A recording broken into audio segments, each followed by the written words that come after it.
Mahkamah Rayuan Putrajaya melepas dan membebaskan bekas pengerusi Felda Tan Sri Muhammad Isa Abdul Samad daripada kesemua 9 pertuduhan rasuah. Pertuduhan menerbitkan RM3 juta berhubung pembelian Merdeka Palace Hotel and Suites di Kuching, Sarawak. Panel 3 hakim diketuai Datuk Wazir Alam Maidin Mira sebulat suara membatalkan sabitan dan hukuman penjara 6 tahun serta denda RM15.45 juta selepas membenarkan rayuan bekas Menteri Besar Negeri Sembilan itu. Hukuman sebelum ini dijatuhkan Mahkamah Tinggi Kuala Lumpur pada 3 Februari 2021. Hakim Wazir Alam kata terdapat merit dalam rayuan tersebut dan ia dibenarkan. Malah rayuan terhadap sabitan dan hukuman dibenarkan, manakala perintah Mahkamah Tinggi diketepikan.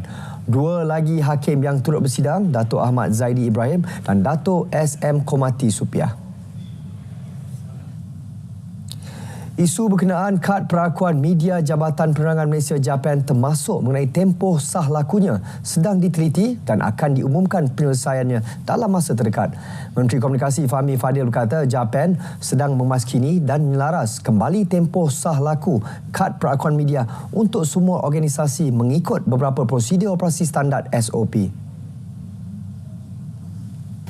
Ada beberapa perkara saya minta untuk diteliti dan ia sedang diselaras semula. Jadi ini masih dalam pertimbangan Jabatan Penerangan dan insya-Allah dalam masa yang tidak terlalu lama kita akan ada pengumuman susulan mengenai isu ini. Beliau bercakap kepada pemberita selepas pelancaran solusi digital penjagaan kesihatan oleh Celcom Digi. Semalam, JAPAN dalam kenyataan memaklumkan pihaknya sedang menyelaras SOP kad perakuan media JAPAN termasuk berkaitan tempoh sah laku kad berkenaan. Penyelarasan turut mengambil kira dokumen Kod Etika Wartawan Malaysia KEWM, Institut Akhbar Malaysia MPI yang telah dikemas kini baru-baru ini. Pesara guru dari Selangor, Marzita Ahmad dinobatkan Jutawan Al-Awfar Bank Islam Malaysia Berhad ke-42 bagi Disember 2023. Beliau yang baru 2 minggu membuka akaun memenangi cabutan utama akaun berkenaan bernilai RM1 juta. Saya memang dah lama merancang untuk menambah aset lah, seperti rumah dan sebagainya, mungkin juga dusun. Jadi sekarang kita mencarilah yang mana yang terbaik untuk saya dan anak-anak dan keluarga saya lah sebenarnya. Dan juga menambah pelaburan lah. InsyaAllah di Bank Islam saya akan pelbagaikan lah pelaburan di Bank Islam, insyaAllah. Manakala pemenang kategori cabutan setengah tahun Zainal Mustafa dan cabutan bonus Muhammad Fauzi Zamhuri bersyukur terpilih menerima Tesla Model Y dan motosikal berkuasa besar Harley Davidson. Saya rasa gembira dan terharu lah dengan tak disangka lah saya dapat call daripada pihak cawangan mengatakan tahniah Cik Zainal sebagai pemenang. Ya, saya rasa simpanan ni satu yang sangat fleksibel lah, sebab kita boleh buat transaksi.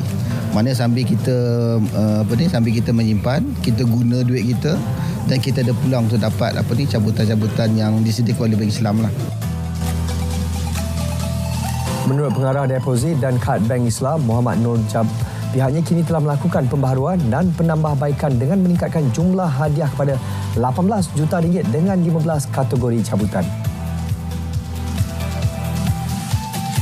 Sangat mudah untuk membuka akaun Al-Awfar ni. Boleh membuka akaun secara online melalui website kami ataupun boleh pergi ke mana-mana cawangan untuk membuka akaun dengan nilai serendah RM100 sahaja. Ya.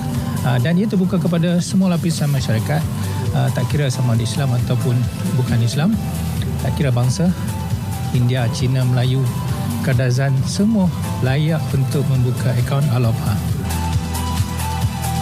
Tambahnya, Al-Awfar merupakan satu akaun pelaburan inovatif berisiko rendah yang berkonsep mudarabah yang melibatkan perkongsian keuntungan dana yang dilaburkan dalam portfolio pembiayaan perumahan dan aset tetap sedia ada bagi memastikan pelaburan kukuh.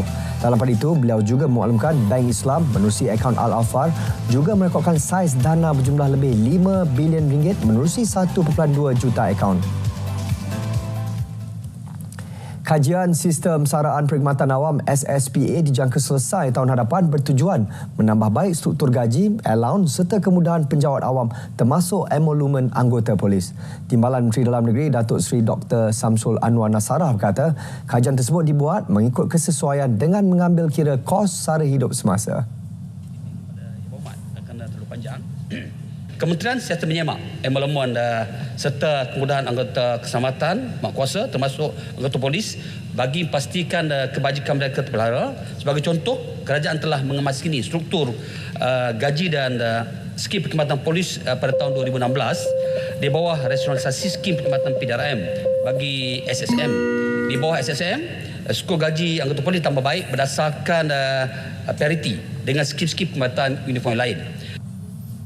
Malah 27 bayaran insentif allowance turut dinikmati mengikut bidang penugasan dan penempatan anggota. Antaranya melibatkan bayaran insentif teknikal, bayaran insentif penyelenggara kapal udara berlesen dan bayaran insentif juruterbang. Mahkamah Rendah Syariah laluan pantas fast track akan dikembang dan ditambah di wilayah Persekutuan Putrajaya tidak lama lagi. Timbalan Menteri di Jabatan Perdana Menteri Hal Ehwal Agama Dr. Zulkifli Hasan berkata, ini ekoran pencapaian cemerlang hampir 98% melalui penyelesaian kes di Dewan Laluan Pantas Fast Track Mahkamah Rendah Syariah.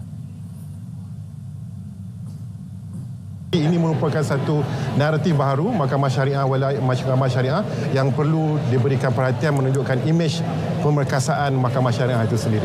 Namun begitu, apa yang perlu diberikan perhatian adalah harapan kita untuk Mahkamah Syariah walau persekutuan terus berinovasi untuk menawarkan perkhidmatan yang cemerlang kepada masyarakat.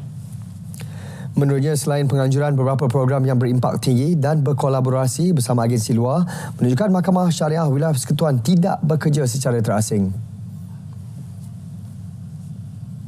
Pengarah sebuah syarikat direman 4 hari bagi bantu siasatan kes tuntutan palsu. Tuntutan hampir RM1 juta didakwa dikemuka bagi kerja selenggara stor minyak, pemasangan paip dan kamera litar tertutup yang tidak wujud.